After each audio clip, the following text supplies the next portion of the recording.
தான் பாப்பாப்ல, கேன்சரா பாப்பாப்ல, எல்லாமே தெரிஞ்சக்கூடிய டாக்டர் டாக்டர் சகலகலா டாக்டர் டாக்டர் சகஜாலம் அறிஞ்ச டாக்டர் அப்படின்னு அந்த மாதிரியான டாக்டர் நம்ம டாக்டர் பிரபு.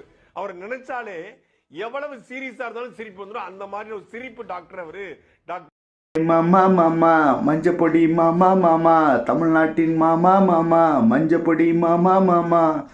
ஸோ எனக்கு வந்து சாட்டை முருகனை பார்த்தா எனக்கு இந்த பாட்டு தாங்க எனக்கு ஞாபகம் வருது. ஸோ சாட்டை என்கிற சாக்கடை துரைமுருகனை பார்த்தா எனக்கு இந்த பாட்டு தான் ஞாபகம் வருது.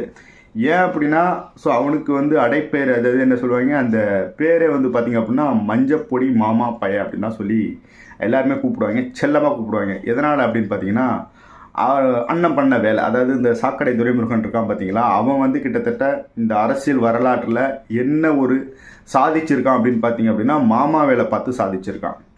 யாராருக்கு சொல்லுங்கள் மாமா வேலை பார்த்துருக்கான்? ஸோ சீமானுக்கும் விஜயலட்சுமிக்கும் இடையில மாமா வேலை புரோக்கர், அந்த வேலையை பார்த்து விட்டதே யாருன்னா மஞ்சப்பொடி மாமா தான்.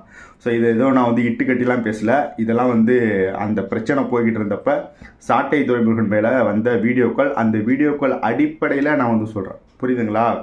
ஸோ அந்த அளவுக்கு தமிழ்நாட்டில் மாமா யாருன்னு கேட்டால் சின்ன குழந்தையும் சொல்லணும் அப்படின்னா யார், அது சாதாரண மாமான்னு கேட்கக்கூடாது. மஞ்சப்பொடி மாமா யார் அப்படின்னு கேட்டிங்க அப்படின்னா கரெக்டாக சொல்லுவாங்க, அது சாக்கடை துரைமுருகன் தான் அப்படின்னு சொல்லிட்டு. ஸோ இவன் சொல்கிறான், டாக்டர் பிரபு பார்த்தீங்க அப்படின்னா எனக்கு எவ்வளோ சோகத்தில் இருந்தாலும் எனக்கு சிரிப்பு வந்துடும் அப்படின்னு சொல்கிறான். ஏன் சொல்லுங்கள்? ஸோ டாக்டர் பிரபு வந்து உழைச்சி சம்பாரித்து சாப்பிட்றாரு.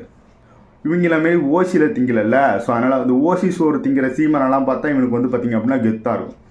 அண்ணனை பார்த்து எப்படி ஓசி சோறுலேயே ஓசிலே திங்கிறாரு, காசு சம்பாதிக்காமல் எப்படி சொகுசு வாழ்க்கை வாழ்கிறாரு பார்த்தியா அப்படின்னு சொல்லிட்டு இவனுக்கு ஒரு கெத்தாக இருக்கும். ஆனால் உழைச்சி சம்பாதிக்கிறாருல அவர் ஒரு டாக்டருங்கிறது ஒரு புனிதமான தொழில்.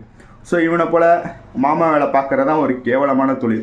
ஆனால் இவன் என்ன பண்ணுறான், டாக்டர் வேலை வந்து இவருக்கு சிரிப்பாக இருக்கான். ஆனால் இவன் பார்க்குற மாமா வேலை வந்து ரொம்ப பெருமையாக இருக்குது, ரொம்ப பெருமையாக இருக்குப்பா, ரொம்ப பெருமையாக இருக்குது.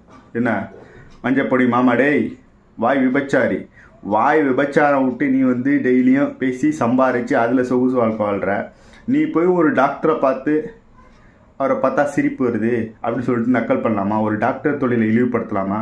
அதுக்கு உனக்கு எதுக்காவது துளியும் அருகதை இருக்கா? என்ன உங்கள் சீமான் ஏதோ காரைக்குடியில் போய் நிற்க போகிறாராமே, நின்று இதுக்கு முன்னாடிலாம் நின்று அப்படியே புடுங்கி தள்ளிட்டாரு, என்ன பண்ணுறது? சீமான் நிற்கிற அப்படியே தொகுதி வந்து அப்படியே பிரளயமே ஆகிடும். ஜெயிக்கிறவங்க தோப்பாங்க, தோக்குறவங்க ஜெயிப்பாங்க. ஆண்டாடே டெபாசிட் இல்லாமல் தான் போவீங்க. இதுக்கு எதுக்கு இந்த பில்டப்பு?